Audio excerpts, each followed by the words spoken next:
तो ये दोहरी राजनीति मत कीजिए विधायक मैडम। अभी आप दुख जता रहे हैं और आपके ही लोग वहां ठिका लेते हैं। तो असली बात तो जनता को मालूम है कि आपको तकलीफ जयराम महतो के जाने से तकलीफ क्यों हुई, क्योंकि आपको मालूम है कि जयराम महतो आएगा तो दूध का दूध और पानी का पानी बात होगा। ये किससे छुपा है?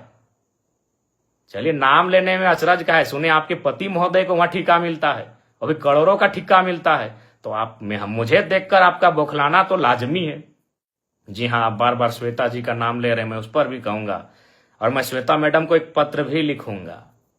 मैं कानूनी कार्रवाई के लिए तो एसपी महोदय को लिखूंगा ही उनके समर्थकों पर, लेकिन श्वेता मैडम को भी लिखूंगा कि श्वेता मैडम, अगर ढूलू महतो कल पहुंच जाए माननीय सांसद, तो क्या आपके समर्थक उनका बोर्ड उखाड़ेंगे?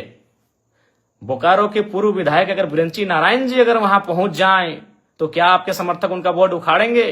क्योंकि बोकारो जिला से हमारे योगेंद्र प्रसाद मंत्री जी आते हैं। कल को अगर विस्थापितों के समर्थन में योगेंद्र प्रसाद मंत्री जी पहुंच जाएं, तो श्वेता मैडम, क्या आपके समर्थक और आप उनका बोर्ड उखाड़ेंगे?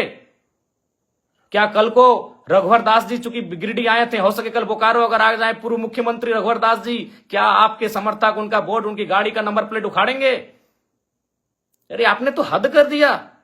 और आप क्या बयान दे रही है इंटरव्यू में कि कुछ दिनों पहले, अरे आप जब विधायक बनी है ना मैडम, तब से आप में ये तेवर है। जब हम विधायक नहीं बने थे ना, उससे पहले से हम विस्थापितों की आवाज बनते आए हैं और विस्थापितों के धरने में, आंदोलन में सहभागिता देते आए हैं। क्या बात करती हैं मैडम? आप एक स्त्री थी इसीलिए मौन रहें, आप एक नारी थी इसलिए मौन रहें। बाकी आपको स्वयं मालूम है आपने आज क्या कृत्य किया। हमने ना आपको कुछ बोला था, हम तो, मेरी गाड़ी वहां खड़ी हुई थी, हम तो केवल आपके, हमारी गाड़ी गई थी ना, हमको तो मालूम भी नहीं आप एक महिला हो के विधायक हो के इस प्रकार आई। पहले तो विरोध किया, हमने आपसे पूछा कि मैडम क्या बात है, क्या बात है? आपने पहला लाइन यही कहा कि मेरा विधानसभा है, आप कैसे आ सकते? हद है भाई। कल को मैं पूछ रहा हूं, बोकारो के ही मंत्री योगेंद्र प्रसाद, अगर कल को योगेंद्र प्रसाद आ गए उस धरने में, उस बंदी में, या फिर बीजीएच अगर पीड़ित परिजनों से मिलने के लिए, या फिर उस गेट में जहां विस्थापित धरने पर बैठे हैं, तो क्या विधायक मैडम आप योगेंद्र प्रसाद जी का विरोध कर पाएंगे? या कल को ढूलू महतो, चूंकि सांसद हैं, अगर ढूलू महतो जी पहुंच गए, क्या आपके समर्थकों में, आप में वो कुव्वत है कि आप उनका नंबर प्लेट उखाड़ देंगे?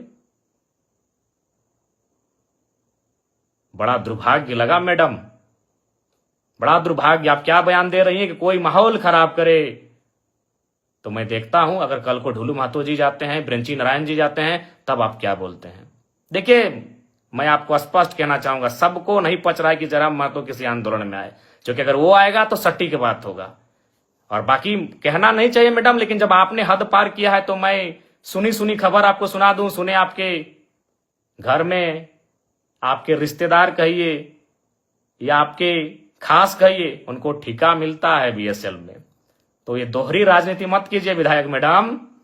अभी आप दुख जता रहे हैं और आपके ही लोग वहां ठिका लेते हैं। तो असली बात तो जनता को मालूम है कि आपको तकलीफ जयराम महतो के जाने से तकलीफ क्यों हुई, क्योंकि आपको मालूम है कि जयराम महतो आएगा तो दूध का दूध और पानी का पानी बात होगा। ये किससे छुपा है? चलिए, नाम लेने में अचरज का है। सुने आपके पति महोदय को वहां ठिका मिलता है, अभी करोड़ों का ठिका मिलता है। तो मुझे देखकर आपका बौखलाना तो लाजमी है।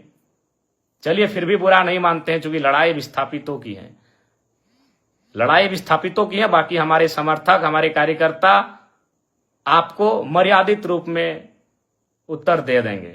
आपको गांव जाना है, गांव में हमारे कार्यकर्ता, हमारे समर्थक आपको उत्तर दे देंगे, नियमता देंगे। लेकिन आपका ये जो बयान, ये भर्सन कि बोकारो मेरा है, बोकारो विधानसभा मेरा है, वही तो हम देख रहे हैं। अगर कल योगेंद्र प्रसाद, चूंकि वो तो गोमिया के विधायक हैं, आपके हिसाब से वो गोमिया के विधायक हैं, अगर वो कल चले जाते हैं माननीय योगेंद्र प्रसाद, तब आपके समर्थक उनका बोर्ड तोड़ते हैं कि नहीं तोड़ते, ये भी हम देखेंगे। ढोलू महतो जी अगर चले जाते हैं तो आपके समर्थक उनका बोर्ड तोड़ते हैं कि नहीं तोड़ते हैं, हम ये भी देखेंगे।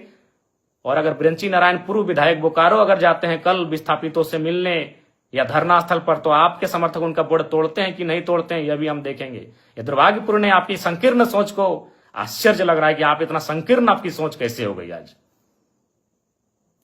खैर, सोच आपकी संकीर्ण कैसे हुई, और हम तो बिल्कुल स्पष्ट कहेंगे, झारखंड वासियों, विस्थापितों, विधायक मैडम के साथ जितने लोग पीछे खड़े थे, आप करीब से उनको चेक कर लीजिए, वो झारखंडी नहीं थे।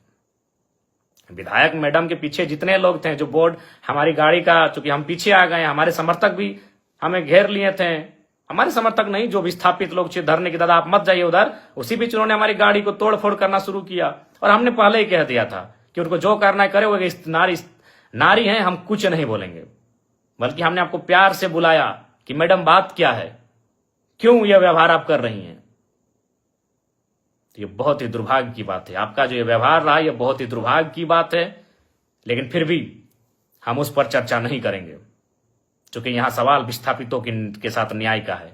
बाकी आपको हम एक पत्र लिख रहे हैं, उस पत्र का आशा करते हैं आप उत्तर देंगे।